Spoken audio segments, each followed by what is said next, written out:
Dear students, good morning. Today I am going to take a class on the Council of Ministers. The Constitution of India provides for a responsible government in India. The governance of the country is really vested in the Council of Ministers. As you know that the President of India is the constitutional head, that is the nominal head. The President exercises his powers according to the advice of the Council of Ministers. According to Article 74, there shall be the Council of Ministers headed by the Prime Minister to aid and advise the President. In fact, all powers of the President are actually exercised by the Council of Ministers. Now I am going to next point, that is the formation of Council of Ministers. The number of the number of the members of Council of Ministers is not specified in the Constitution. It is determined by the exigencies of the time and requirements of the situation. Formally, the formation of Council of Ministers started with the appointment of the Prime Minister. Formally, the formation of the Council of Ministers started with the appointment of the Prime Minister. The President has to invite the leader of the majority party in the Lok Sabha for this purpose. The other members of the Council of Ministers are appointed by the President on the advice of the Prime Minister. So, the total number of ministers, including PM, in the Council of Ministers shall not exceed 15% of the total strength of the Lok Sabha. So, this provision was added by the 91st Amendment Act 2003.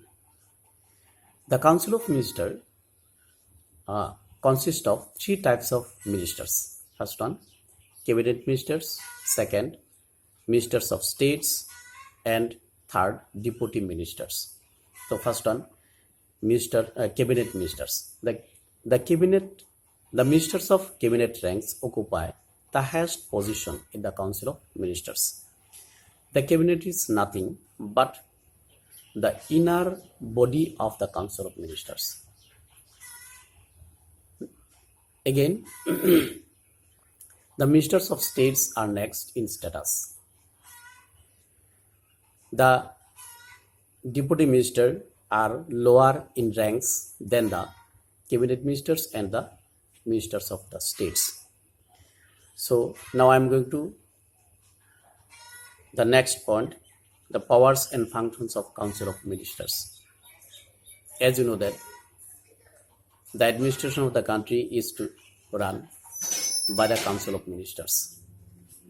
For your better understanding, I classified the powers and functions of Council of Ministers in 6 categories. First one, policy formation. Second, control over administration. Third, legislative powers. Fourth, financial powers. Fifth, appointment making powers. And sixth, the proclamation of national emergency. So first one, policy formation. The policy of the nation is formulated by the Council of Ministers. After taking the office, the cabinet is to formulate its internal and external policies, according to which the administration of the country is run. So, all decisions in the cabinet is taken unanimously. That means, if a decision is taken, nobody can differ with it. Again, all important political decisions are also taken by the Council of Ministers. Next number is control over administration. Next number is control over administration. The administration of the country is to be run by the ministers. So every members of the Council of Ministers, Council of Ministers has one or more departments under his charge, and he has to look after its working and administration. No doubt, it is the civil servants who carried on the administration of the country. But this administration has to be within the framework of the policy laid down by the Council of Ministers. The Council of Ministers give leadership to the government. Again, the cabinet coordinate among the ministers. So it is, in simple words, we can say that that means the Council of Ministers is responsible for overall administration of the country. Next number, appointment making power. So all important appointments are made only on the advice of the ministers.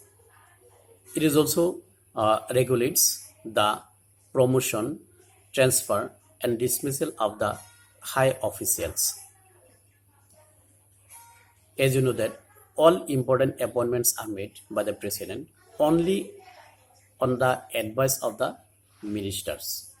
For example, the governors of states, again the Chief Justice and judges of the Supreme Court and High Courts, ambassadors, diplomats,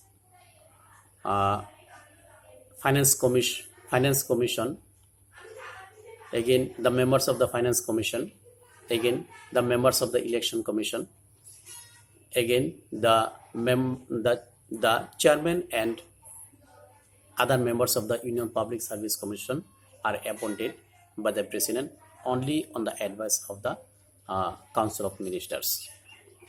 So next point is legislative functions.